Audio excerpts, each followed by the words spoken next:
நில்லுங்கம்மா. விடு அண்ணா.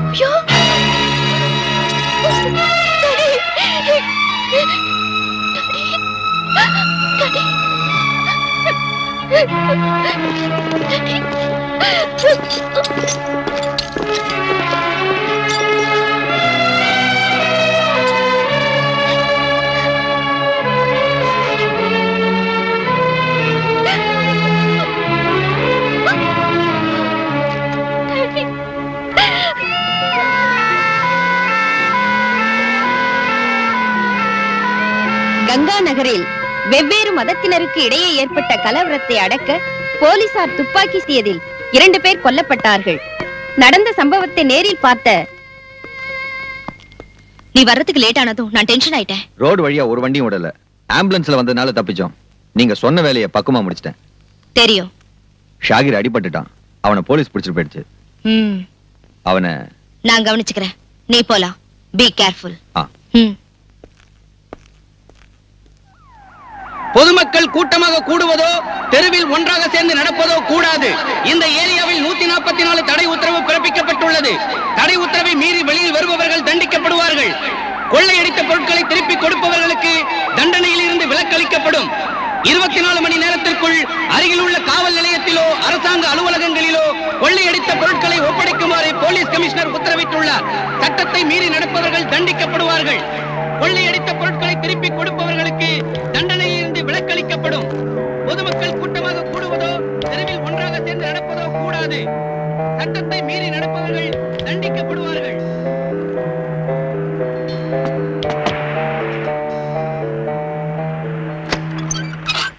நீங்களா எங்க போயிருந்தீங்க?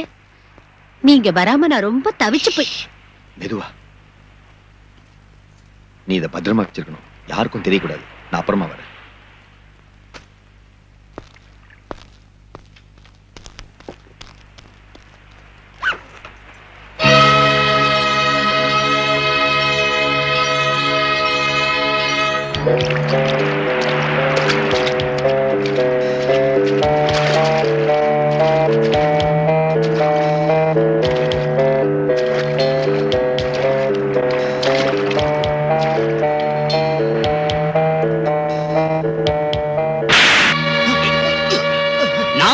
கடை அடிச்சு உங்ககிட்ட சொல்லி இருந்தேன்ல. அப்படி இருந்த கடையை கொள்ளையடிக்க விட்டுட்டியேடா?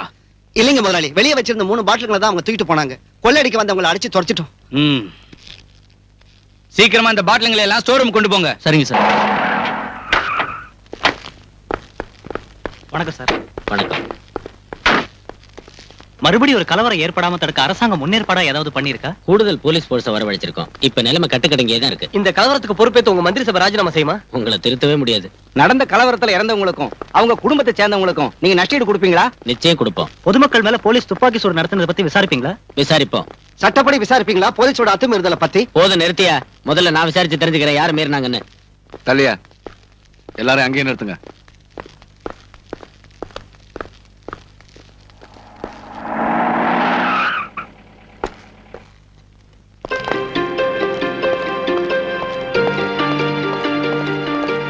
எங்க போய் சுத்திட்டு இவ்வளவு லேட்டா வரீங்க?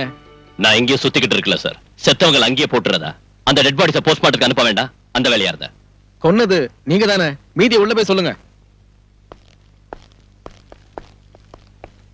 அமைதியான முறையில ஊர்வலமா போனவங்க மேல துப்பாக்கி சூடு நடத்தி கொல்றதுக்கு உத்தரவு போட்டது இன்ஸ்பெக்டர் பல்ராம் தான். முன்கோபக்காரனான இந்த போலீஸ் ஆபீசர் இதுக்கு முன்னாடி செஞ்ச கொடூரமான கொலைகள் எல்லாம் நமக்கு தெரிஞ்ச விஷயம்.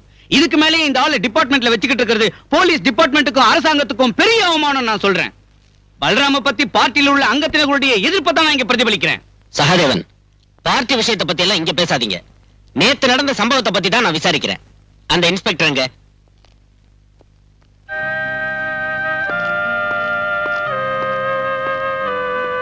போ.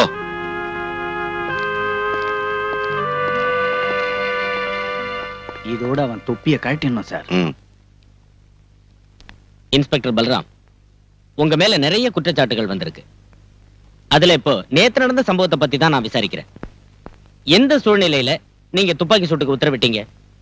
தற்காப்புக்காக சுட்டோன்னு போலீஸோட அத்துமீறலை நியாயப்படுத்த வேண்டாம். இல்லைங்க சார், போலீஸ்காரங்களை உயிரும் உடலும் இல்லாத விலை குறைஞ்ச சாதாரண ஜடப்பொருள் நினைக்கிறவங்க அந்த நியாயத்தை ஒத்துக்க மாட்டாங்கன்னு தெரியும். மிஸ்டர், கேட்டதுக்கு பதில் சொன்ன போதும். அதைத்தான் சார் சொல்ல வரேன். கொள்ளையும் கொலையும் தீ வைப்பும் நடத்தின ஒரு கிரிமினல் குற்றவாளி சத்தா கேள்வி கேட்க அதிகாரிங்க இருக்காங்க, அனுதாப குற்றம் போட அரசியல்வாதிங்க இருக்காங்க. ஆனா அந்த சமூக துரோகிங்க ஒரு போலீஸ் ஆபீசரை பெட்ரோல் ஊத்தி தீ வச்சு கொன்னாலும் தலைய வெட்டினாலும் கேட்கறதுக்கு நாதி இல்ல. அவங்க குடும்பத்துக்கு நஷ்டஈடு வாங்கி கொடுக்க ஒருத்தருக்கு யோகியதையும் இல்ல. Stop it. Come to the point. என்ன அங்க நடந்தது? ஷூட்டிங் ஆர்டர் போட உங்களுக்கு யார் அதிகாரம் தந்தது? சார், கல்லு கடப்பார கைவெடி குண்டோட ஒரு கூட்டம் வந்து போலீஸை தாக்குறப்ப வெறும் லட்டியை வச்சு அவங்களை தடுத்து நிறுத்த முடியாம போச்சு. அந்த சமயத்துல மேலதிகாரிகளை காண்டாக்ட் பண்ண அனுமதி கேட்டேன். ஜில்லா கலெக்டர்ல இருந்து டிஐஜி வரைக்கும் கேட்டேன். ஆனா யார்கிட்ட இருந்து ஒரு பதிலும் கிடைக்கல. மேலதிகாரிங்க மேல நீங்க இன்னைக்கு பழி சுமத்தி தப்பிக்கலாம்னு பாக்காதீங்க. உங்களுக்கு எதிராக நடவடிக்கை எடுக்காம இருக்கிறதுக்கு காரணம் உங்களால சொல்ல முடியுமா? நடவடிக்கை எடுக்க வேண்டியது குற்றவாளிகளுக்கு எதிராக தான் சார். காம்தாஸ் ஸ்ட்ரீட்ல கொள்ளை அடிச்சவங்களையும், கிஸ்டா ஜுவல்லர்ஸ் சூறையாடி அதோட உரிமையாளரை கொன்னவங்களையும், போலீஸ் வாகனங்களை கொளுத்தி பொது சொத்துக்களை நாசப்படுத்துறவங்களையும் சுதந்திரமா வெளியே விட்டுட்டு என்ன குற்றவாளி ஆக்குறது துப்பாக்கி சூட்டுக்கு உத்தரவு போட்டதால் தான் அது நான் செஞ்ச குற்றமே இல்ல. ஒரு போலீஸ் ஆபீசர்ங்கிற முறையில் அது என் டியூட்டி. அதுல 2 பேர் தான் செத்தாங்க. ஆனா எத்தனையோ உயிர்கள் காப்பாற்றப்பட்டிருக்கு. இப்ப லட்சக்கணக்கான ரூபாய் தான் நஷ்டமா இருக்கு. ஆனா கோடிக்கணக்கான ரூபாய் நஷ்டமாகாம தடுத்திருக்கு. இதுக்கு ஆதாரம் அந்த கிருஷ்ணமூர்த்தியோட பணம் தான். இப்பவும் கட்டுக்கடங்காத நிலைமை தான் அங்க இருக்கு. கலவரத்துல மண்டை உடைஞ்சு எலும்பு முறிஞ்சு ஆஸ்பத்திரியில இருக்கிறாங்க போலீஸ்காரங்க உட்பட நூத்துக்கணக்கான நிரபராதிங்க. அவங்கள சந்திச்சு ஆதாரமும் வாக்குமூலமும் வாங்காம ஒருத்தரை தண்டிச்சு சமூக துரோகிகளை கரை சேர்க்கத்தான் இந்த விசாரணை கமிஷன் சொன்னா. அவரை விட்டுட்டோம். I'm sorry sir. கடவுளை திருப்திப்படுத்துறதுக்காக நரபலி கொடுக்கறவங்க வாழற நாடு இது. கடத்தல்காரனை திருப்திப்படுத்துறதுக்காக ஒரு பாவப்பட்ட போலீஸ்காரனை பலியாடாக்கணும் முடிவு செஞ்சீங்கன்னா it is up to you sir. I have nothing more to say.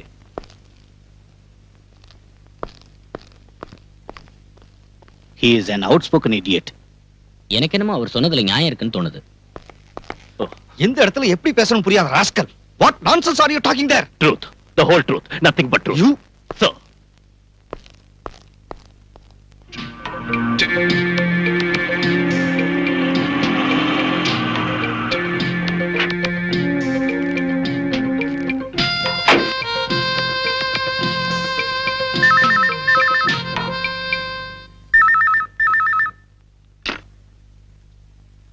Hello?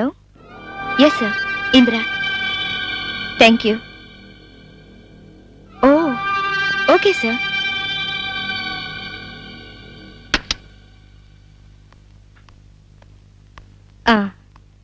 எனக்கு இப்பதான் கல்ஃப்ல இருந்து போன் வந்துச்சு. இங்க நடந்த விஷயங்களை தெரிஞ்சுக்கிட்டு கங்க்ராச்சுலேட் பண்ணாங்க. அது சரிங்க. இங்க நடக்கிற விஷயங்களை இவ்வளவு சீக்கிரமா வெளிநாட்டுல இருக்கிற நம்ம தலைவர் தெரிஞ்சுக்கிறது ஆச்சரியமா இருக்கு. இல்லனா அவர் எல்லாருக்கும் தலைவரா இருக்க முடியாதுங்க ஹுசைன். என்ன மத்தியானம் நடக்கிற சமாதான கமிட்டிக்கு கூப்பிட்டிருக்காரு நம்ம மினிஸ்டர். என்னையும் கூப்பிட்டிருக்காரு. அது இருக்கட்டும், உங்க டிரைவர் ஷாகிரோட விஷயம் என்னாச்சு? அவன் ஹாஸ்பிட்டல்ல இருக்கான். அழைச்சிட்டு வர ஆள் அனுப்பியிருக்கேன்.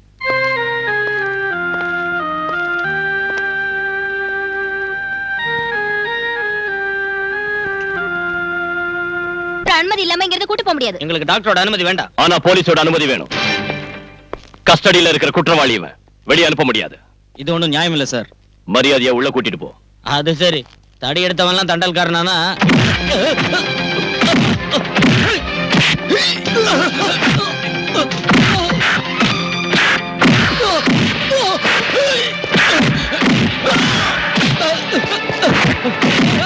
யாரும் அவங்களை அனுப்புறது?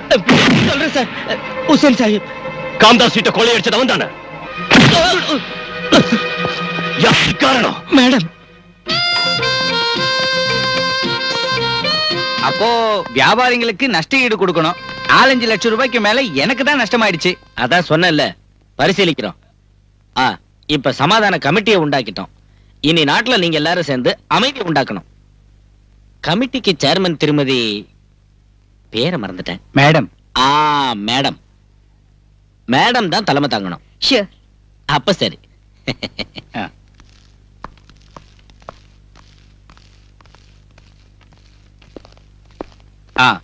எங்களுக்கு தெரிஞ்சு அங்க ரகலை செஞ்சவங்களோட பேரெல்லாம் இதுல இருக்கு. அவங்க மேல நடவடிக்கை எடுக்கணும்.